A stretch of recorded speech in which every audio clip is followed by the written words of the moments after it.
Betrayed by his closest friend, 22 bullets and left for dead, not knowing the past offers no clean escape. What if the man you called brother, the one who shared your darkest days and vows of loyalty, decided the only way forward was to erase you with 22 bullets?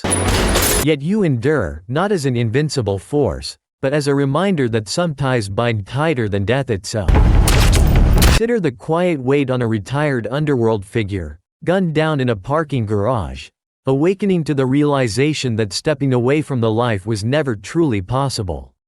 Can old loyalties be honored without more blood, or does the world of shadows demand its inevitable price? The cost extends beyond him, his family, his few remaining allies, all caught in the undertow. How does a man confront the truth that there's no clean path out, only the slow unraveling of what was once built?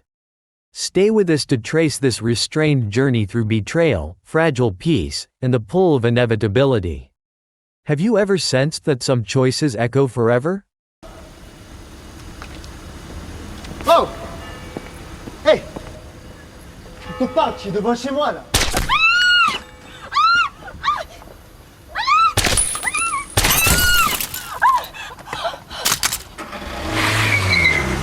Let's begin. The story opens with Charlie Mattei, a former mafia leader who retired 3 years earlier, handing his operations to longtime friend Tony Zacchia to embrace a quiet life with his wife and 2 young children, Anatole and Eva. Driving back into Marseille after a family outing, Anatole asks to watch a street performer. Charlie nods warmly, "Go ahead, I'll find parking and follow."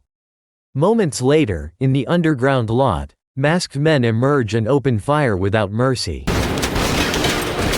Charlie is hit 22 times. His dog killed beside him and left bleeding out. Against expectation, he survives, his mind drifting to echoes of the past as help arrives. Flashbacks reveal his youth in prison, where mentor old-timer warned gravely, "Once you enter this world, there's no turning back." Those words haunt as surgeons labor to extract each bullet. The city stirs with news of the attack on a former godfather. Tony Zacchia receives word with a guarded expression, concern, or calculation. Captain Marie Goldman, a principled officer still grieving her husband's unsolved murder tied to similar circles, takes interest despite her superior's dismissal. Old scores between criminals. Let them settle it. Driven by personal unresolved pain, she pursues leads quietly. As Charlie recovers, memories surface, old-timer's death at rival Hernandez's hands. Young Charlie, Tony, and Kareem swore brotherhood. "We'll stand as brothers," before confronting and dealing with Hernandez, cementing their rise.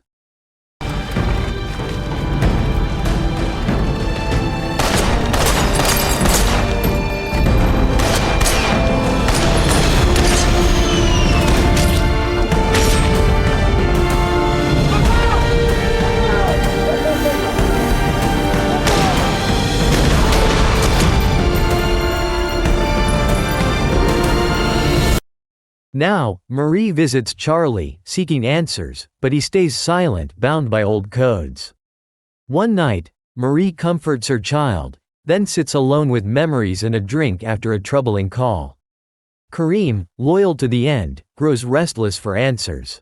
To lawyer Martin, "We can't just wait." Martin urges patience, "Let Charlie decide when he's ready." Kareem insists on vigilance. A disguised figure enters the hospital to finish what began.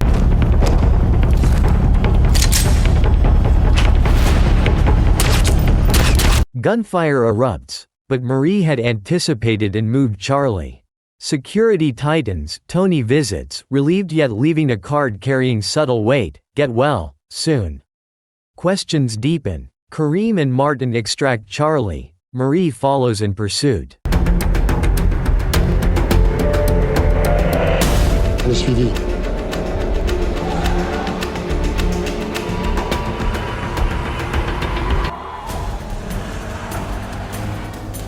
On est repéré. Bon, faut que je continue.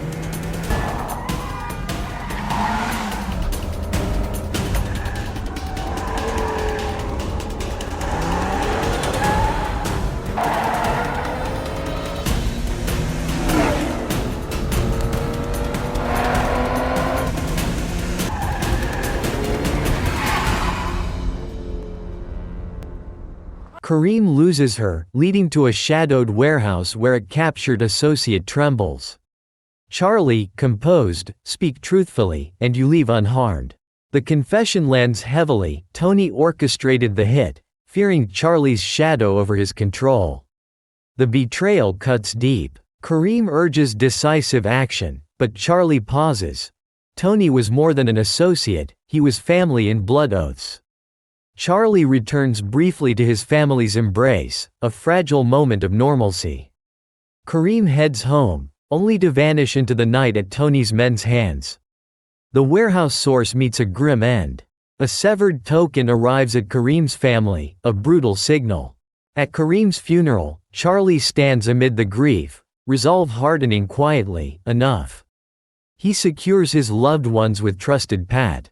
Tony's circle indulges without reflection.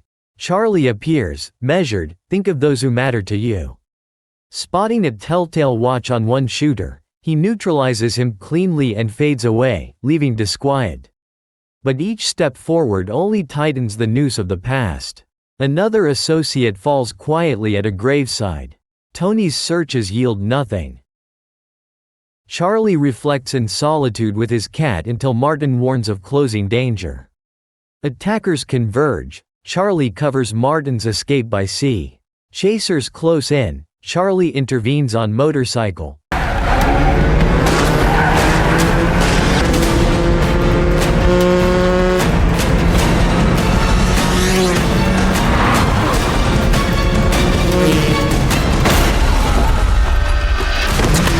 But ends in police custody, facing Marie again.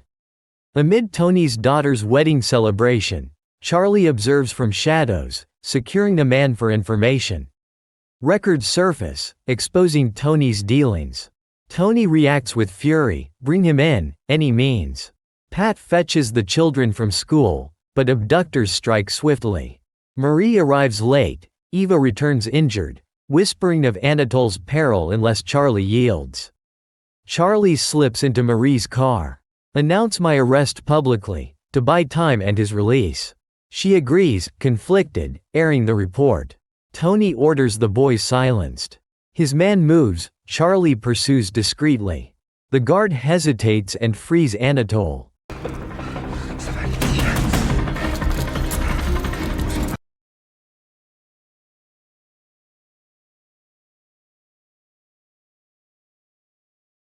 Charlie, caught in barbed wire, pushes through pain.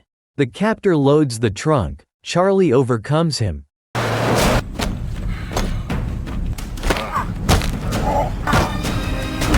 Reuniting with his son in raw relief. Home, Charlie tells his wife the immediate dangers have passed. He's addressed Tony's circle. Yet the core remains. By the pool, Charlie offers, for what we once shared. Let this end. Tony, ambition-driven, some things can't stay unfinished. A struggle ensues. Tony gains advantage briefly, but Charlie turns it. Police arrive on Marie's evidence, taking Tony. Charlie walks free, proof insufficient against him. Martin drives to the original site. Truth emerges. Martin fired one shot deliberately high, forced by Tony. It was never meant to be you, he confesses.